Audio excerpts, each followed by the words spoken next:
Tonight, a state of emergency declared for some residents in the town of Paradise. That story and... This new, important and modern campus will be more than just a replacement of St. Clare's. The government still hasn't addressed the issue around personnel. 2 years after it was first announced, the location of the St. Clare's Hospital replacement is official, but staffing questions linger. It's taking work away from the harvesters, it's taking work away from the plant. This fish got to come out the water to help all of our communities. Fish harvesters on the West Coast shut down the DFO building, protesting new regulations they say bring new problems. Dozens of white blobs like this one were found washed ashore in Newfoundland, and it created international headlines, leaving many people scratching their heads wondering what it was. Well, a couple of scientists at Memorial University might have an answer. They actually had impressions, very detailed impressions of algae in them. In the sea, it would float. It would sink to the bottom. Jeremy, and I'll have that story coming up. This is CBC Here and Now.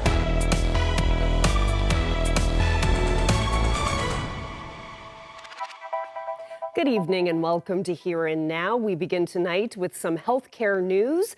We now know more about the St. Clare's Hospital replacement. A new facility, first announced 2 years ago, will be built on the west end of Kenmount Road. Here and Now's Mark Quinn has this update. Many politicians braved the cold for this announcement. They say the new hospital will be built on the west end of Kenmount Road in an area known as Kenmount Crossing.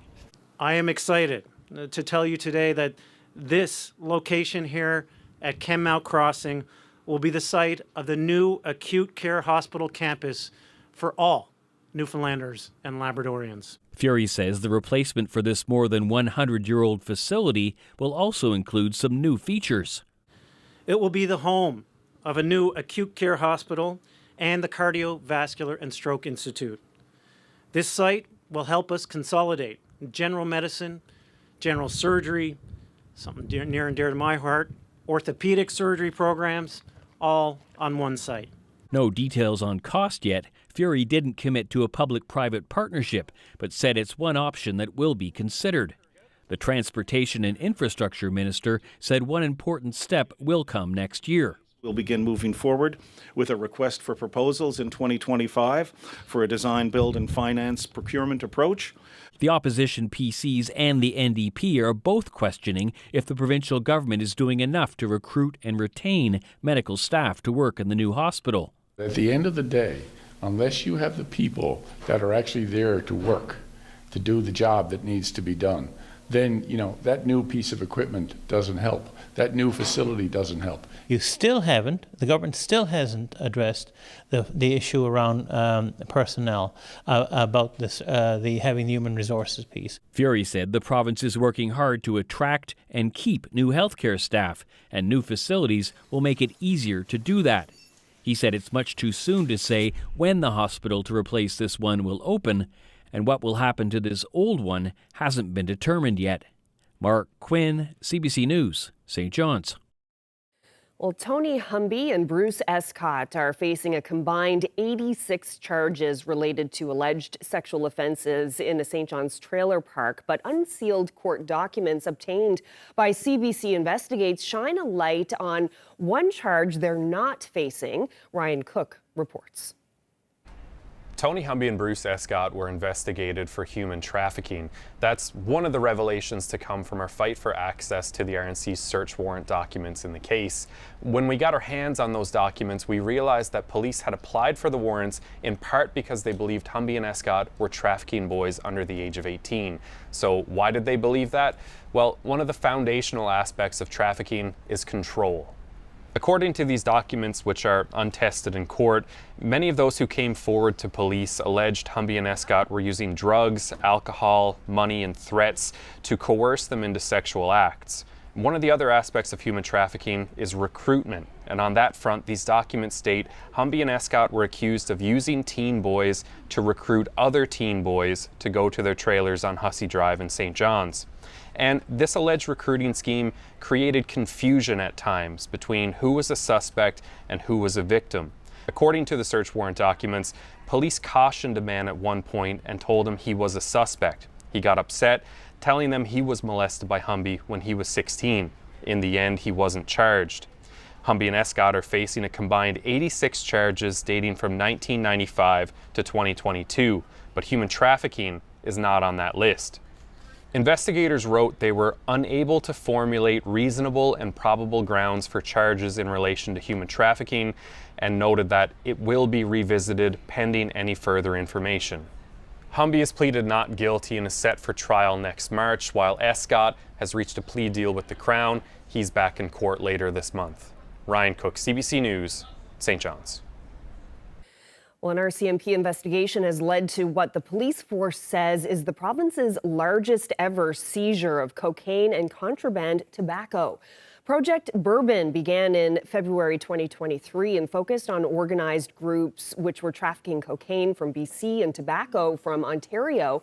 As part of the investigation, properties across St. John's and Mount Pearl were searched, and 8 people from this province were arrested. The investigation is ongoing, and the RCMP expects to lay charges in the new year. Officers seized cash, guns, vehicles, drugs, and cigarettes with a combined value of almost $5 million. And that includes over 20 kilograms of cocaine and over 9 million cigarettes with a street value of about $2.6 million. Now, purchased lawfully in the province, this same amount of cigarettes would cost between $7.6 million and $11.2 million. That represents a loss to retailers and to the government of between $5 million and $8.6 million, and that's just in relation to this one single seizure. As we believe this group were doing approximately 10 to 12 similar sized loads per year, that works out to a potential annual loss of at least $50 million. This is tax money that doesn't go into healthcare, education, or road construction. The DFO building in Corner Brook was closed today as dozens of harvesters from the West Coast and Northern Peninsula protested outside. They're pushing back against a new rule that requires an observer on board any vessel fishing for redfish. This after a 30-year moratorium on the species. Harvesters say it's another added expense and observers aren't easy to come by. Every time we have a protest, they shuts down DFO about it. So what's that? They're ashamed of the decisions they made. Basically, that's what it is. They don't want to face reality. But reality is here now. It's taking work away from the harvesters. It's taking work away from the plant washers that they desperately need this time of year. Right now, this fish got to come out of the water to help all of our communities. And I mean, with all the expenses that's paid out right now for the boys who owns these boats, not have enough monitors, this is on DFO. And the biggest thing is that the coverage is not available. There's not enough at-sea observers available. So while in theory we would support the at-sea coverage, if there's not enough observers to do that, then it's just another thing that limits our ability to fish. That is frustrating. We need to be able to get fish out of water. Well, a group representing hunters in the Nordic countries says it's optimistic the European Union could soon make changes to a long-time ban on seal products. A growing number of European countries are worried about the increasing seal population in the Baltic Sea and its effect on fish stocks. The ban was first brought in 2009 for ethical reasons, stripping local hunters of their largest market. It's reviewed periodically, but this time advocates feel it may change. The report is due in January. And Ottawa released draft regulations today that could force Canada's oil and gas producers to reduce greenhouse gas emissions dramatically over the next 8 years. But for this province, MP Goody Hutchings says a cap on pollution shouldn't mean a cap on production. The proposed target is to produce 35% less greenhouse gas than 2019. Hutchings says our offshore has already hit that, but the Alberta oil sands are a different story. Alberta's premier is threatening to take the federal government to court over the draft regulations, saying a cap would cause serious harm to their provincial economy. Oil and gas is the country's biggest polluter. This is not going to impact Newfoundland. The industry does not have to change. The industry here has shown that you can produce oil and gas with lower pollution. So they've done a great job. So in the cap and trade system, that's the cap. So the trade is if you're below the cap, you now have credits that you can sell or trade to others or sell and reinvest into your industry here. I apologize for that. That was MP Goody Hutchings speaking. Well, Hutchings says a cap shouldn't hurt the possibility of Bay du Nord because the offshore is producing under the cap. Energy NL is taking time to look more into the cap before commenting. The regulations might not take effect if a federal election takes place before they're finalized. Well, from one pollutant to another, scientists have cracked the case.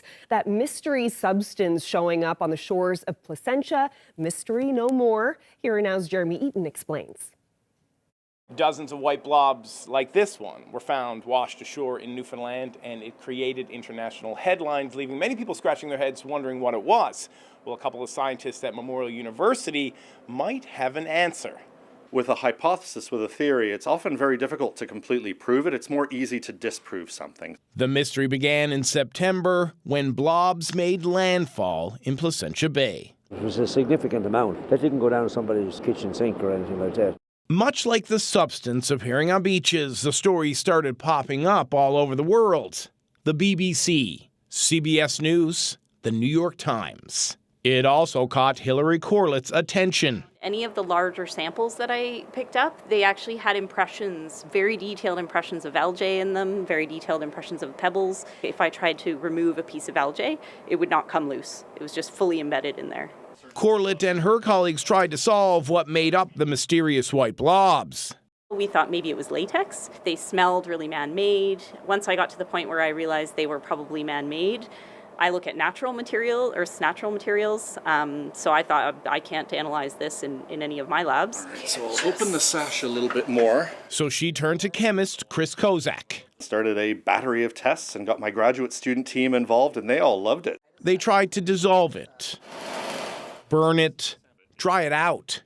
It's synthetic, it's man-made, it's not natural. There was no nitrogen or sulfur in it. What I've nailed it down to is a polyvinyl acetate, which is PVA. You might have heard of PVA glue, which is the white Elmer's glue. The scientists can only guess how it washed ashore. It might have been an industrial adhesive or something like that at one point, and it ended up in the ocean, either fell off a ship or someone was doing some adhesive work industrially nearby, and it ended up in the ocean, a very large amount of it.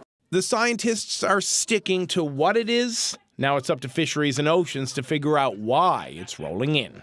I think that's up to DFO and other organizations to have a look at where this could come from, but I recommend they look at large uses of adhesive industrially in the region. You're used to seeing things that you recognize, and if you see something you don't recognize, I think that can be quite disturbing. So I hope that this helps give some answers to people who live around that area. Jeremy Eaton, CBC News, St. John's.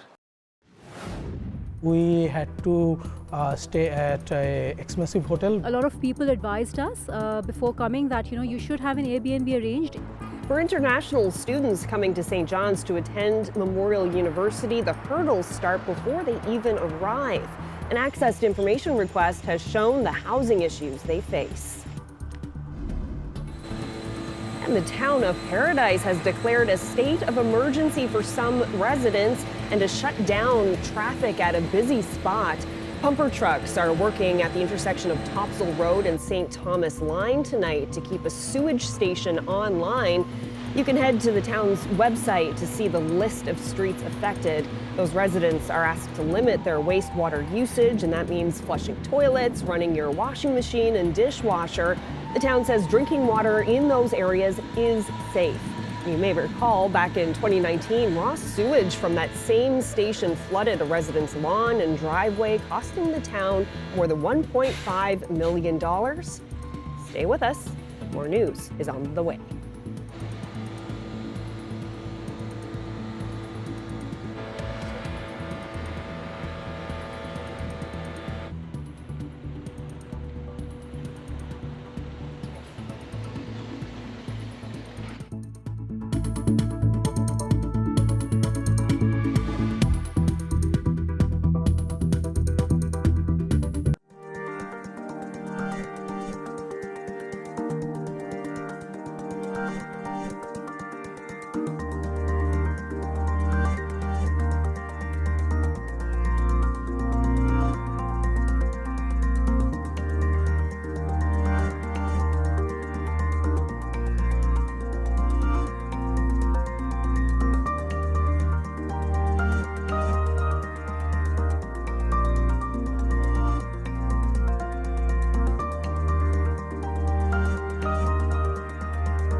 Well, an accessed information request by CBC News shows new international students at Memorial University were told to have thousands of dollars ready to live in hotels and Airbnbs.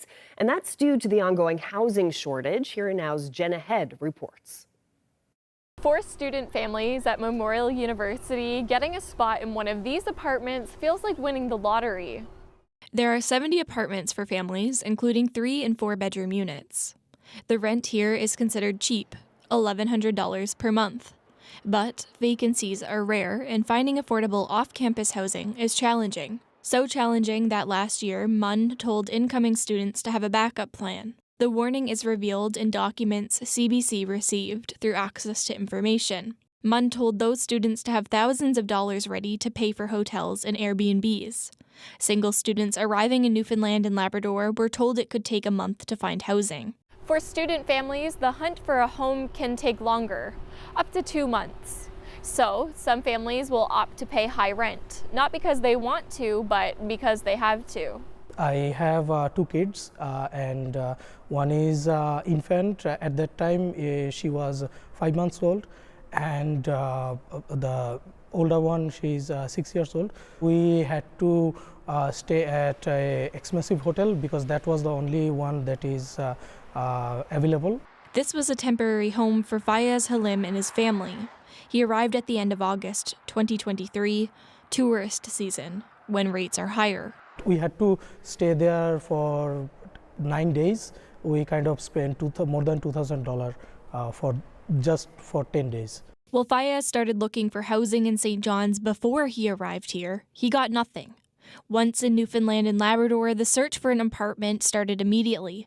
It took 10 days. I literally had to send a mail to beg the property manager or the agent that if you don't get us a house to stay, we'll be like homeless. We'll have to, with kids, we have nowhere to go. Fayez had one viewing. Worried about their kids, Fayez said his wife offered to return home with their children if they couldn't find a place sooner rather than later. They still have a flat in Bangladesh. After his pleading email, a property manager sent a lease. It was a 3-bed, 1-bath house, a bit old, but it was at least somewhat clean, not moldy and stuff, but it was $1,750 per month. This summer, the family moved again. It's $2,400 per month. Before moving to Newfoundland and Labrador, Fayez worked in Bangladesh for 12 years. He's able to make rent because of savings, something common for student families trying to make ends meet.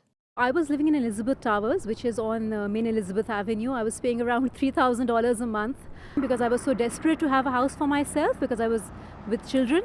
I decided to just go for it. Yusera's husband lives and works in Ontario. His pay and their savings helped cover her rent. She moved into a family apartment at Burton's Pond in the summer. The rent is much cheaper, $1,100 a month. It's fully furnished and amenities included. With other families as neighbors, her children have found a community too. For families in a similar situation, Yusera's advice is to get in touch with MUN and try to secure housing before you move. Stability is good for children, even if it comes at a high price tag. The accommodation might be expensive, it might not be up to their liking, but I think if you're accompanied with children, it's a lot better to find yourself a space instead of staying at a hotel for a few days and then moving to an Airbnb for another few days and then struggling to find a space for yourself. It was last year when MUN started telling incoming students to be prepared to bankroll for hotels and Airbnbs. With a steep housing market and tight competition, this may be the reality for some time to come. Jenna Head, CBC News, St. John's. Oh, we've certainly got some cool air in the mix, lots of it across the province, and temperatures really only sitting into the single digits today, somewhere between 0 to about +2 across the island, up across Labrador, cool as well. It's going to start cool for the first part of the day for Lab West. You've got a wintry mix on the way. I'll get into all the details coming up in a little bit.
Org.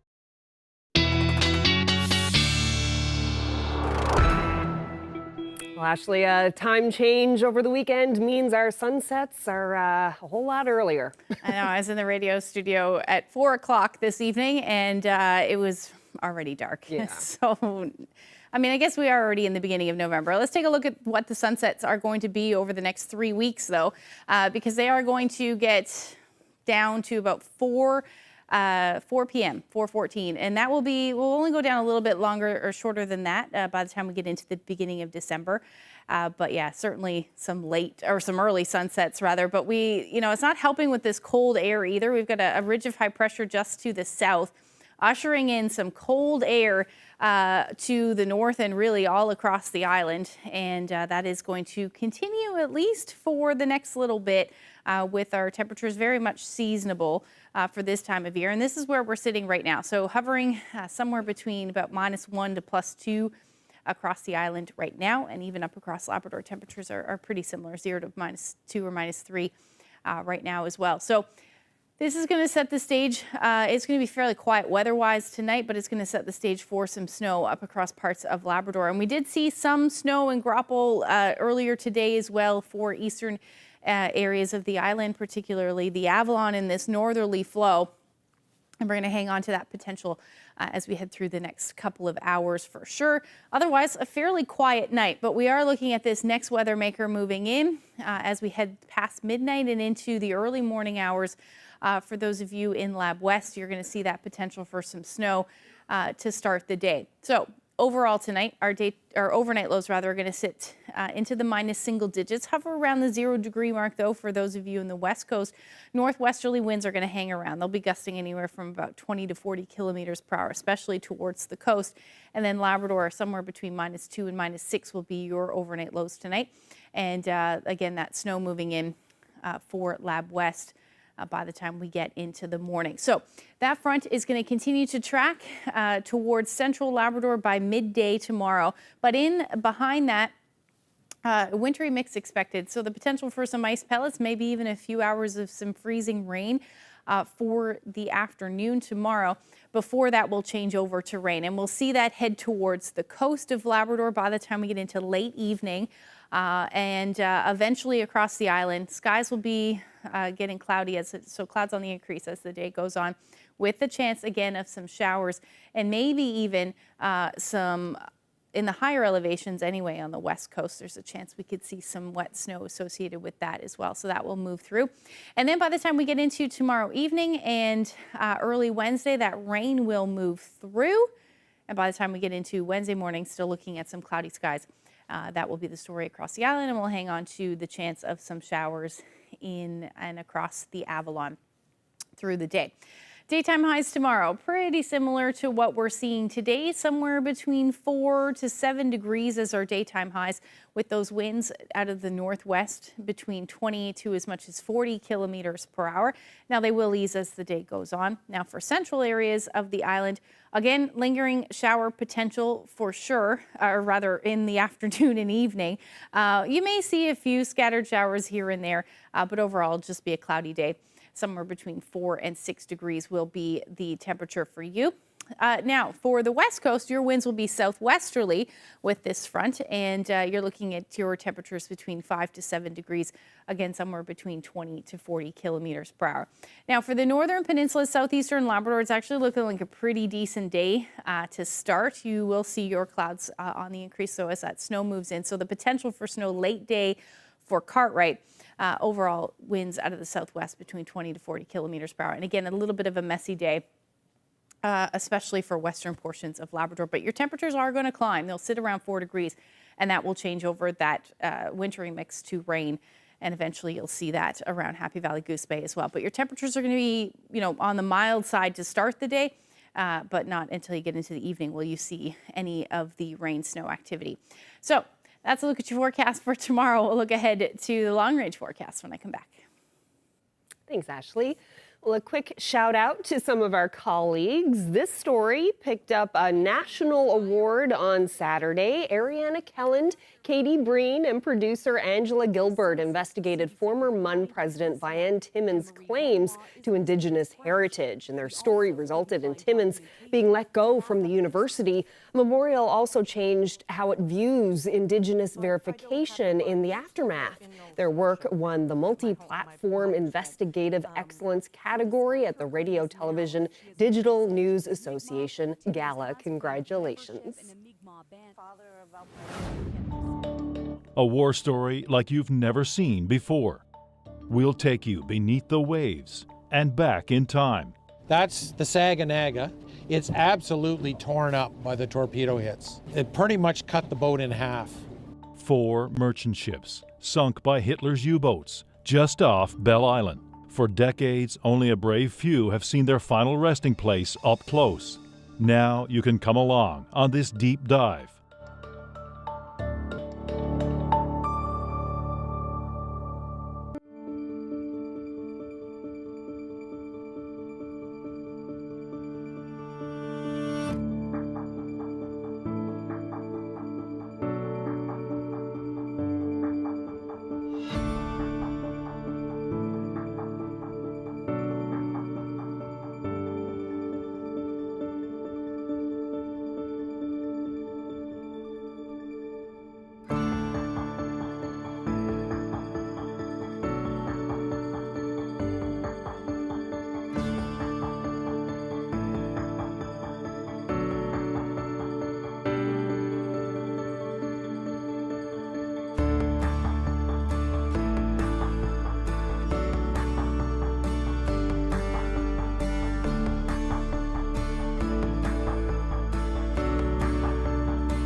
Well, the waters around Newfoundland and Labrador are peaceful these days, but that was not the case during the Second World War as the Battle of the Atlantic raged and German U-boats roamed in search of Allied ships.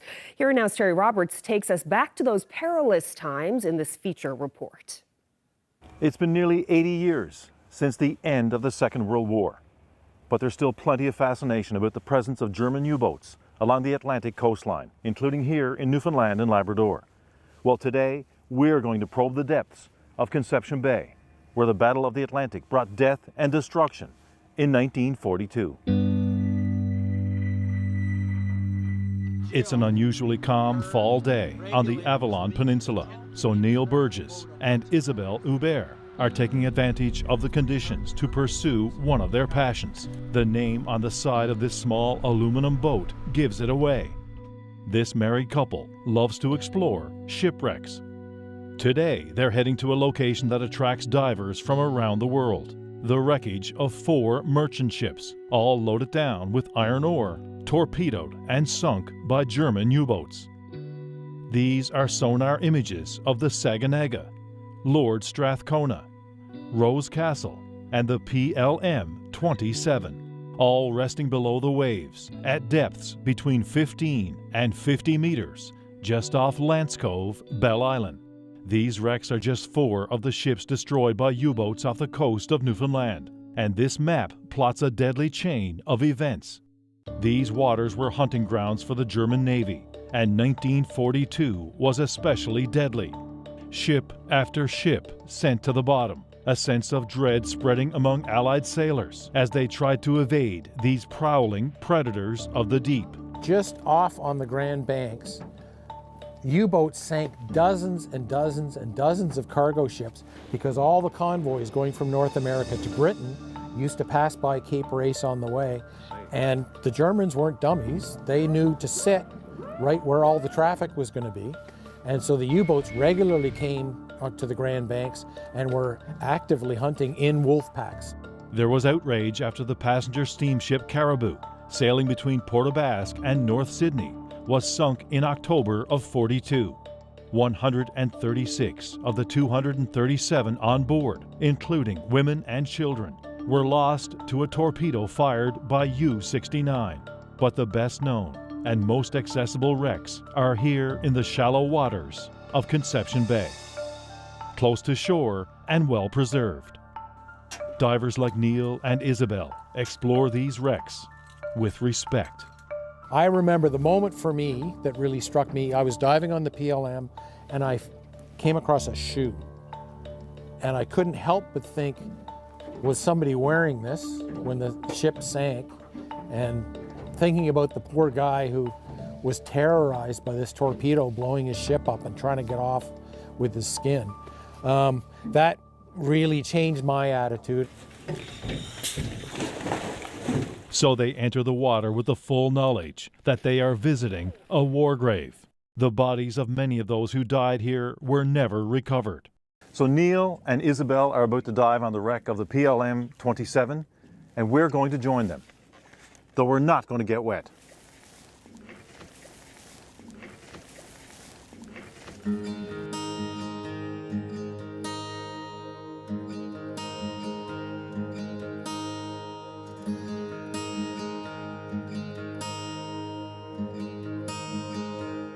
And it doesn't take long before the ocean comes alive. An explosion of marine life. A garden of sea anemones, urchins, and various species of fish. But also the unmistakable outline of rusting steel. The drone approaches a hatch. Where does it lead? Who were the sailors that accessed this opening? This is a story about death. But from disaster, new life has emerged. An artificial reef. Steel once forged and shaped by man, built to carry vast quantities of ore over the ocean, now a subsurface resort teeming with life. This is a story about war and how it affected Newfoundland and Labrador.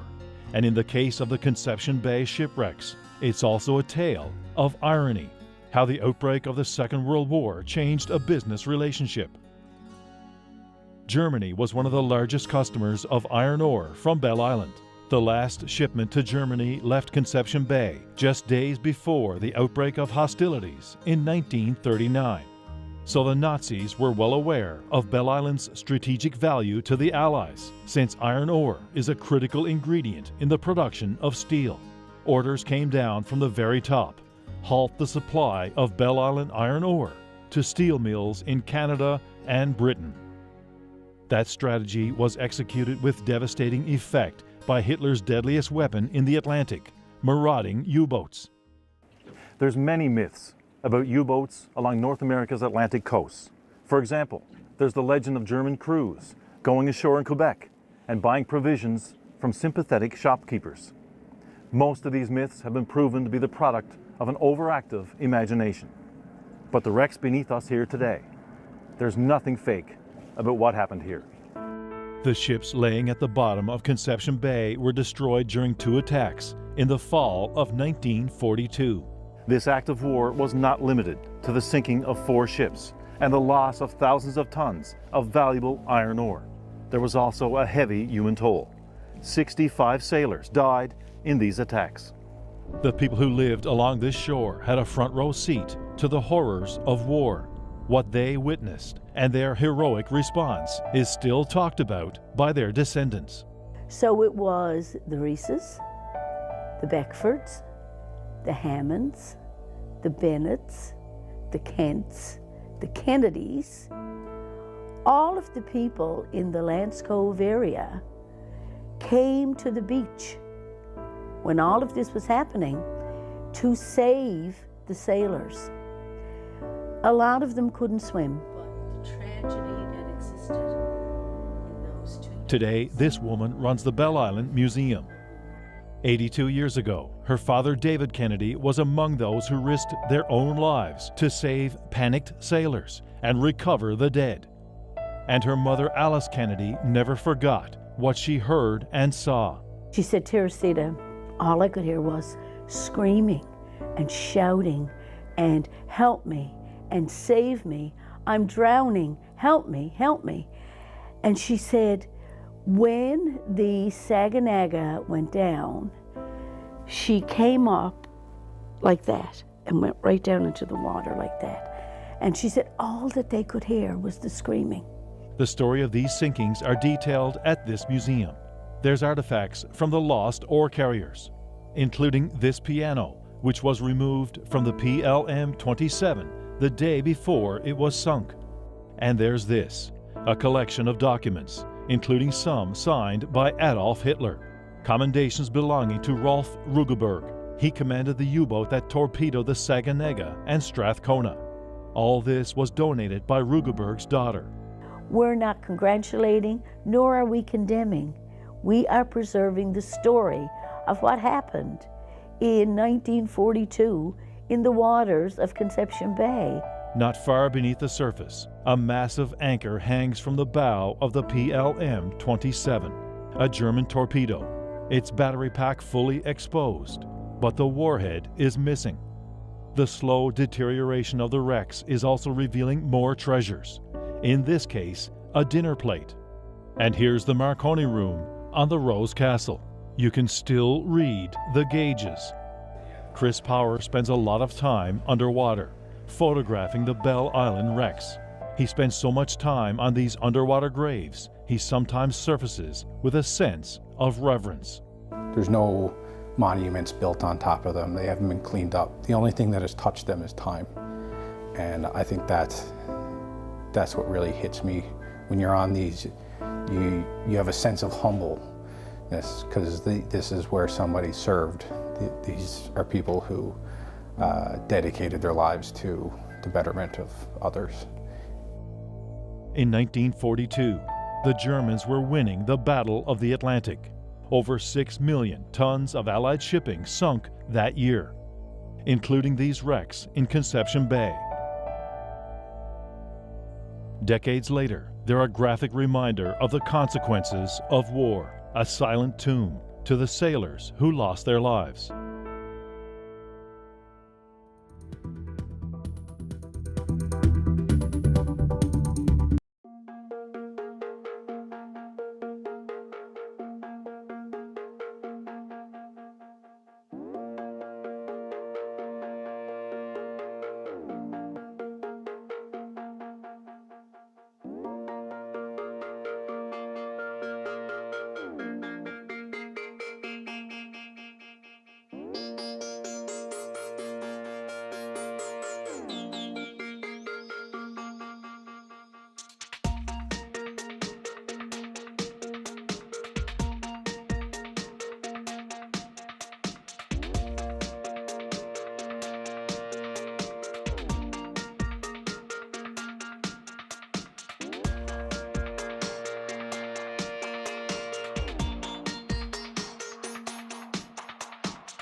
details.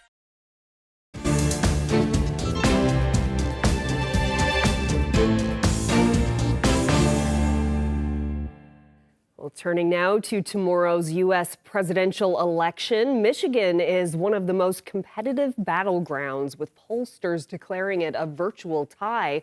But with a large Arab American population and African American voting bloc, there are a few key issues in the swing state that could alter the dynamics of the race. The CBC's Susan Ormiston reports. It's tight. Michigan was won by Joe Biden back in 2020 and by Donald Trump in 2016. And projections show that this vote today is less than a percentage point gap between Harris and Trump. In the leafy suburbs of West Bloomfield near Detroit, there are dueling campaign signs and divided homes. It's very scary here, and we're kind of a house divided. I have 2 younger daughters. My husband, not so sure. 3 of us are trying to convince him to vote for Kamala Harris and Tim Walz. Her husband favors Trump. I think for him, it's more about, I'm just going to say it, money. And Trump has this big, platform and always talks about how he's going to, he's a businessman, he can make money and get this country right. Kamala Harris spent much of her Sunday in Michigan, and we caught up with voters straining to catch a glimpse of the woman who's inspiring them.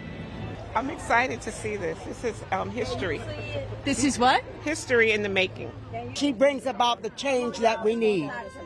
She brings about the advancement that we need so that we become a better people, a better nation. But support has weakened among Arab Americans, a large community here in Michigan, angry and frustrated over the Biden-Harris response to the Gaza war. Democrats are worried, too, about the black vote. At a church in Detroit, the pastor is preaching to help get out the vote, and he's made it clear he's going for Trump. We're intelligent people. We've pledged our allegiance to the Democratic Party for long enough. We've given them opportunities. In this time, we're not doing it this time. Not all of his congregation supports him. In fact, one man quietly told us that some of the members of the church have left because of this. The election is tearing at this country, and in some ways the vote can't come soon enough. Tonight, Donald Trump will be here at a big rally in Grand Rapids, Michigan. People are lined up for hours to get to see his final campaign rally. After 9 years of campaigning to be president, this is it. The last address to Americans to try to persuade them he's the right candidate for president. Susan Ormiston, CBC News, Grand Rapids, Michigan. Well, Republican presidential candidate Donald Trump is planning a big election night party near his estate in West Palm Beach, Florida. And along with that comes a host of security challenges. CBC's Chris Reyes is nearby with a look at how authorities are preparing. Security preparations are already underway at the Palm Beach County Convention Center, where the Trump campaign is holding a big watch party on election night.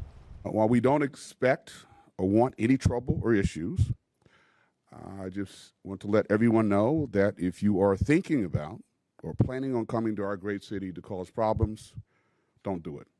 It won't end well for you.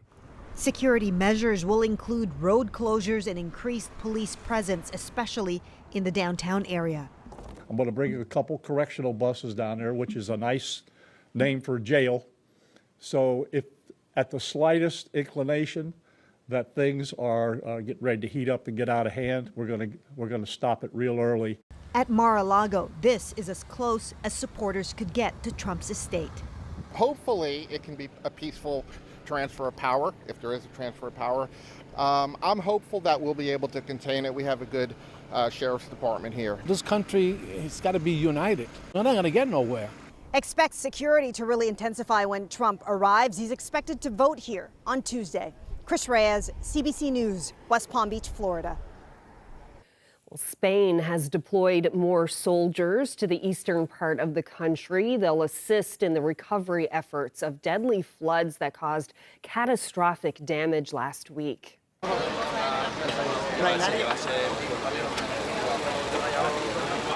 About 5,000 troops are on the ground to help distribute food and water. They'll also assist in damage cleanup and guard against looting. At least 217 people have died as a result of the disaster, most of them in the Valencia region.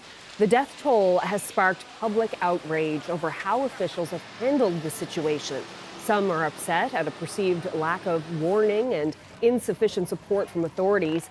Last Tuesday, a heavy downpour of rain caused riverbanks to overflow. The wall of water swept away almost everything in its path and caught many people off guard. This is considered the deadliest storm in the country's history.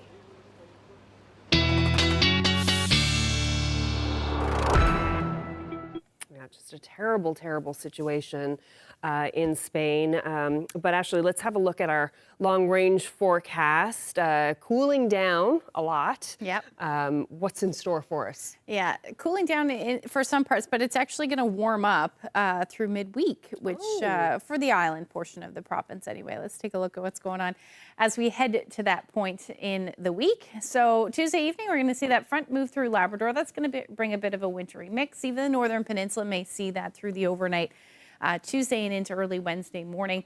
We'll see a bit of a break from the rain in the first part of the day anyway across the island, but then another round of showers it's going to move through, and that will affect all of the island, including southeastern portions of Labrador into the evening hours on Wednesday.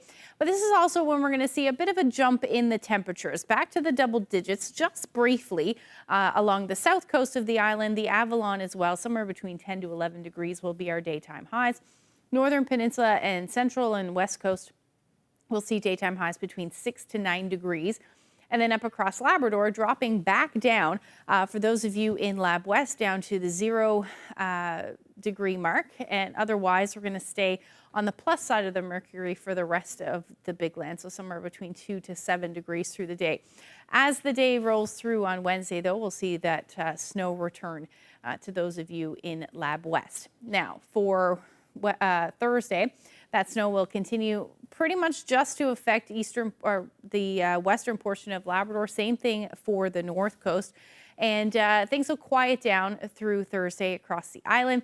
Now, there's still a chance we'll see some showers that will be late in the day for the west coast, and higher elevations again along the Long Range Mountains may see some snow with that as well, because temperatures are going to drop back down, and we'll see some more flurries or light snow pretty much across the board for the big land through the day. It shouldn't amount to too much, but there's still certainly that chance.